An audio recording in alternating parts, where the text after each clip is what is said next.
relationship with the business community, including the Boston Chamber, to ensure that our young people are prepared and ready to go. In addition, this speaks to the computer science gap. There are 1.4 million open jobs by 2020. Every single young person in vocational technical schools, as well as every school in the city of Boston, should have an opportunity to have computer science for all, so they are ready to take on the $500 billion opportunity that they will see by year 2020. Our young people, again, are 100% of our future. We should not come up short when it comes to the dollars that we need to fund young people in the city of Boston. Vocational technical education gives young people an opportunity to go directly into work, and that's absolutely what we need. Thank you so much. Mayor Walsh, Madison Park High School. Thank you. When I got sworn in January 2014, one of the issues we had at Madison Park was they had 4 leaders in 4 years. So there was no strong administration in that school. So what we did was we put together a committee, working with some of the people in this room, to create strong leadership in that school. For the last 3.5 years, that school has had strong leadership. They're seeing positive gains. There are relationships there. But the issues we have with our schools, this is just Madison Park, we need to make sure that we have full inclusion in all of our high schools so we get our kids on a strong start. We have a 72.6% graduation rate in the city of Boston for high schools. It's the highest it's ever been. We're supposed to celebrate that. That means 27% of our kids are not graduating high school. We need to continue to make the changes in those schools and continue to give them the tools they need to be successful.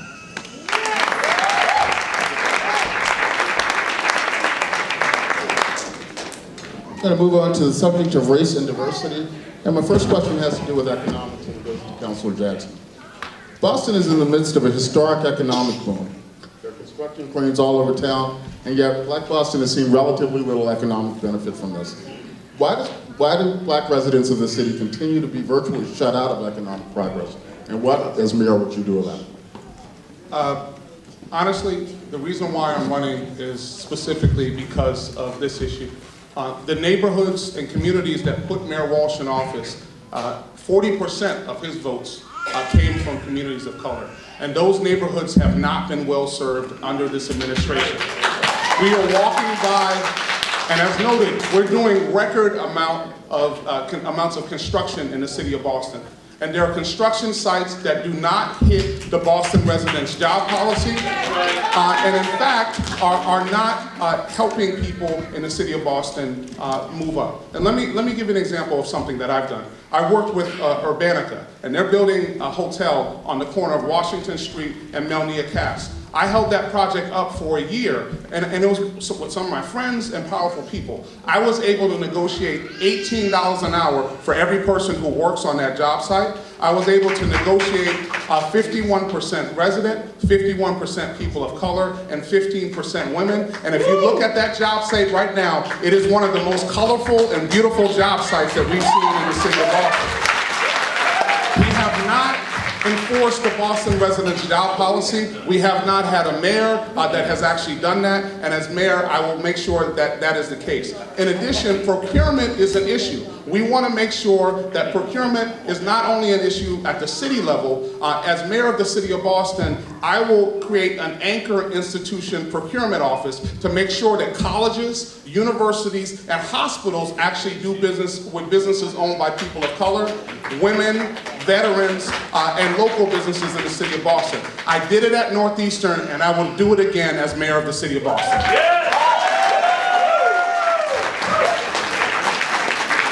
Early in my administration, we were building the bowling building down the street. And there was some space on the second floor of that building, and we started thinking about how do we create innovation space in Roxbury? Because all the innovation space was down the South Boston waterfront, in the Copley Square area, in the Back Bay. And we created the Roxbury Innovation Center in Roxbury to make sure we have opportunities. We're building the first new high school in Boston, the Dearborn STEM Academy. It's been 22 years since we built a new high school in the city of Boston to create opportunities for young people. We've changed the numbers for the BIJP, we've raised those numbers up. Those numbers were stagnant for many years, and we made sure that 40% people that work on projects are people of color. And the executive order that we passed was to make sure that we created opportunities for women and people of color to be able to access CEO contracts. The numbers were abysmal when I took over as mayor of the city of Boston. They were less than 1%. And we're working to ensure, through our Office of Economic Development, that people have opportunities to get their start with contracts.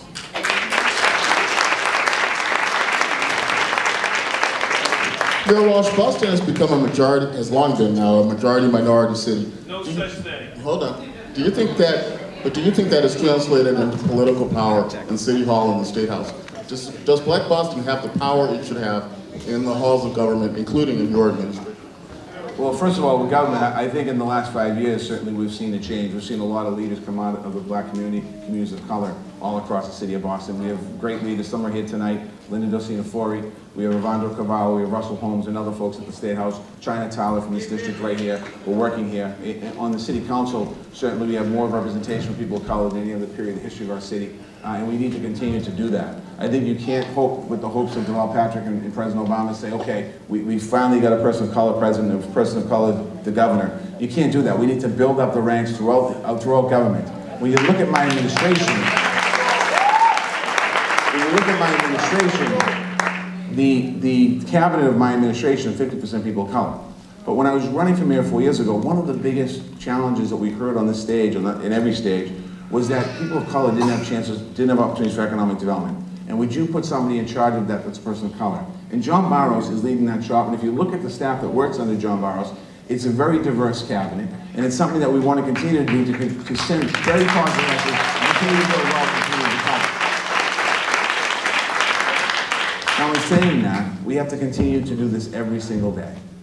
44% of the people that are hired into my administration are people of color. If you take away civil service, that number goes up to 59%. We've created opportunities like the Office of Diversity in the City of Boston, led by Donnie Tavares. We had an issue in the police department, we created an Office of Diversity in the police department. We created an Office of Diversity in the fire department. Those offices are there, not to be in an office, they're there to increase the number of diversified people we have working for our City Hall. So the answer to your question, in short, is I think that we have very great, strong leaders of color at the State House and City Hall, and I think that we need to continue to build on that momentum.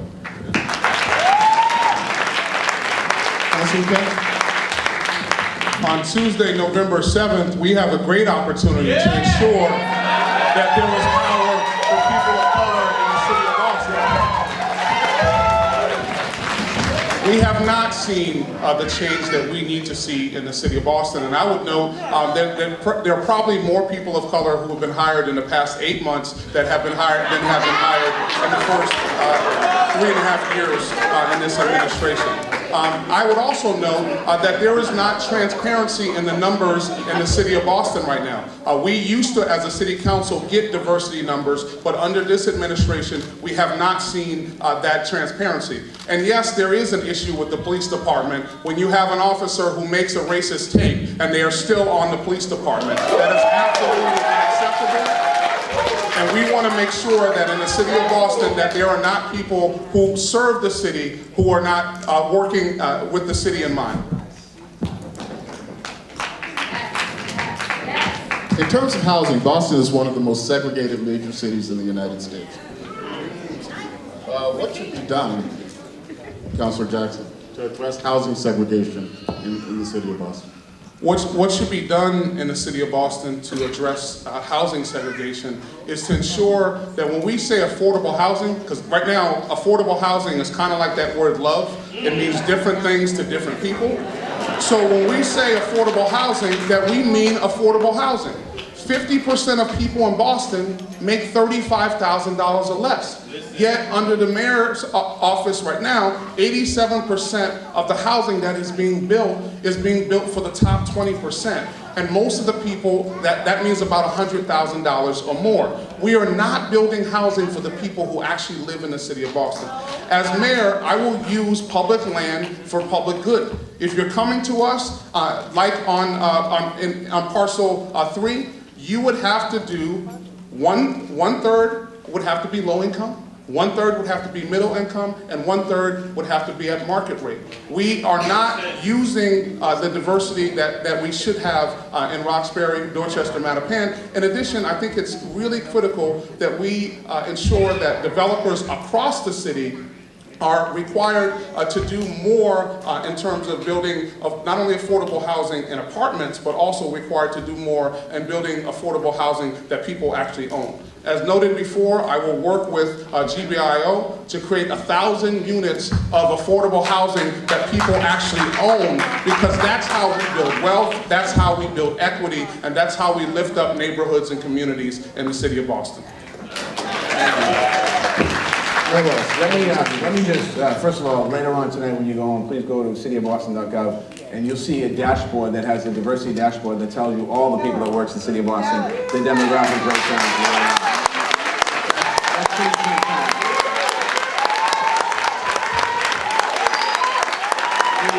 Only 30 seconds, so, we basically, when I came into office, we had a historic housing shortage in the city of Boston. 20% of our housing stock is low-income housing. We're the highest percentage in the country for a city our size. Something that's really to understand, we have to understand that. So we are doing work around low-income housing. We have to do more, there's no question about it. We created the Office of Housing Stability. That's an office that made sure we kept people in their home. And that office has worked to keep over 1,000 people in their home. So we are working to make sure that we are a city for everyone. And I can't go on here, stop. Just one more second. Just on the housing, and I think the council will probably agree with me on this. One of the things that we're always talking about is building low-income housing in Dorchester, Roxbury, and Madison. Why can't we need to work with communities to build low-income housing around the entire city of Boston? So that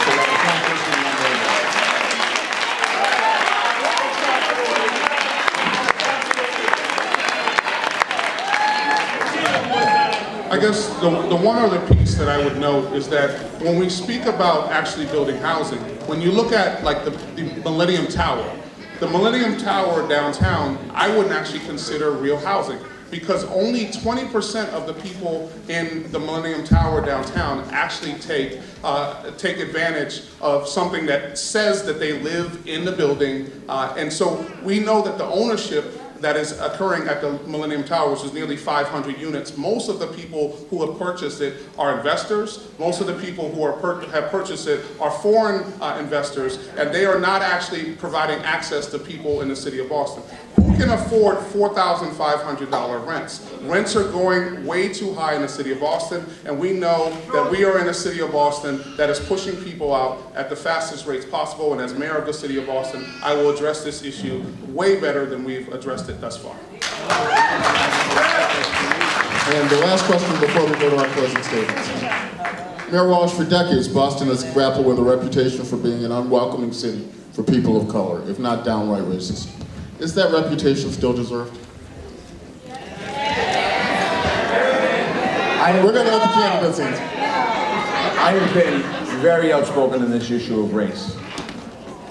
Over the last year and a half, we've seen controversy around football players taking a knee. And some people are saying, they shouldn't be taking a knee, they're disrespecting the country. What we have to do is look at the issue why they're taking a knee. Because the police-involved shooting and police brutality around the country. And when you think about race and racism in the city of Boston, it does exist. It exists all over America. And the feeling right now, and the temperature of this country, is not getting any better. And that's why what we've done in the city of Boston is we're not afraid to. We held the first town hall in the history of our city on race. And I'm the first mayor in the history of our city to tackle the issue of race and be open about it, and working to get race dialogues around the city of Boston to talk about the pains of what happened in the past. If you don't deal with the past, you can't move forward in the future. And that's something that we have to do. We also are working internally in City Hall with every single one of our departments on training around race, making sure that we are ahead of the game. Right after the incident happened in Baltimore, I made a comment, and some of the folks that work for me pulled me in and said, we want to talk to you. And one of the employees that worked for me talked about race and racism in Boston. He was explaining to me his situation. He was Latino, he was talking about his son getting a driver's license and talking about training his son how to drive. And he talked about when the police pull you over, what you have to do. And what he explained that night was that he has to take a wallet out of his pocket and put it on the dashboard. That's something that I couldn't relate to, because that's never happened to me, and that's not how I was trained. And to hear that story today, in the 21st century, we know there's a problem on race in our city, and we have to deal with it.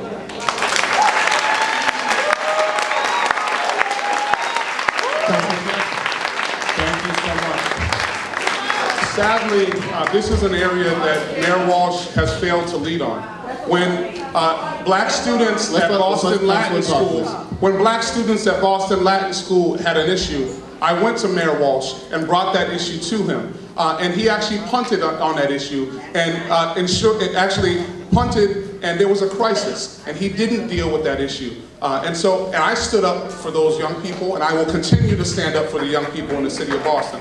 In addition, when I brought forward a Black Men's Commission, that was passed by the Boston City Council 13-0. Mayor Walsh vetoed that commission, saying, and also he made it veto-proof. So we do not have a Black Men's Commission at the City of Boston. It is unacceptable to build an MLK statue when you cut funding for the MLK school in the City of Boston. I have to respond to Latin school. With the Latin school situation, I wish I had known sooner. I would have got involved. But my opponent got 2 emails from the headmaster and didn't respond. We're gonna have to leave it there. Okay. Hold on. Take 30 seconds to respond. Mayor Walsh, in that March, I handed you documentation that said that racist activity and racist tweets were going on at that school. Your administration did nothing, and that actually showed that you actually didn't believe that Black Lives Mattered at that point. It is absolutely critical that our young people are held safe and harmless when it comes to these issues. That was a management issue. That really was a management issue that could have been dealt with proactively rather than reactively, and it put young people's lives at harm's way. And that's why the Department of Justice had to actually step forward and sanction the Boston public schools. That is unacceptable, and in my administration, we will roll our sleeves up and handle that the correct way. Thank you, Councilor. It's time for our closing statements. Again, by coin toss, the first closing statement goes to Councilor Jackson. I want to thank everyone for coming out tonight. What we know in Boston is that we are the cradle of democracy. And I believe that we need more democracy in the mayorship. I believe that we need to have an elected school committee in the city of Boston and ensure that we have direct democracy in our planning and development. I believe that we should ensure that we have a Boston Redevelopment Authority that is taken apart and those powers given to a professional planning organization that is human-centered and focused on the people of the city of Boston. This mayor does not have the political will to fight for working and middle-class people in the city of Boston, and I'm here because the streets are littered with campaign promises that have been broken by this mayor. As mayor of the city of Boston, I will ensure that we have safe, clean, and fully funded schools across the city of Boston. I will ensure that we provide affordable housing for people across our city. I will ensure that there is safety because we've seen huge upticks in violence in the city of Boston, and that is absolutely unacceptable. And I will ensure that we have a city that focuses on small, local businesses owned by people of color and women, and that we don't only focus on the largest, richest businesses. It is time that we focus on businesses that are going to uplift all of the people